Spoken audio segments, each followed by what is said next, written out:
সালাম still voter গাড়ি নিয়ে ঢাকা ১ আসনের নবাবগঞ্জে আছেন সহকর্মী মুশফিকুর রহমান। তিনি জানাচ্ছেন সেখানকার ভোটের হালচাল।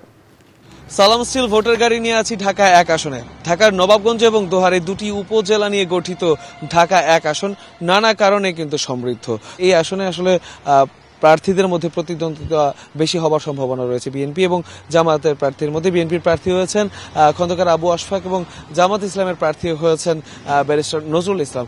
তাদের মধ্যে আসলে মূল মেরুকরণ এবং সমীকরণ খোঁজার চেষ্টা করছে সাধারণ ভোটার, এবং তারা বলছেন যে এলাকার সার্বিক উন্নয়নে যে অসঙ্গতিগুলো রয়েছে সেগুলো দূর করবেন তাদের নবনির্বাচিত যে সংসদ সদস্য হবেন তিনি, এবং তারা আসলে দেখে শুনে ভোট দিতে চান। কারণ বিগত সময়গুলোতে যে কমতিগুলো তাদের মধ্যে রয়েছিল আশ্বাস দেওয়ার পরও তারা যেভাবে আসলে ঠকেছেন, বিশেষ করে বলতেই হয়, সেই আর পুনরায় সেইভাবে যাতে ঠকতে না হয় এই জন্য কিন্তু তারা এবার বেশ সচেতন এবং সচেতনতার সাথে আসলে ভোট দেবেন।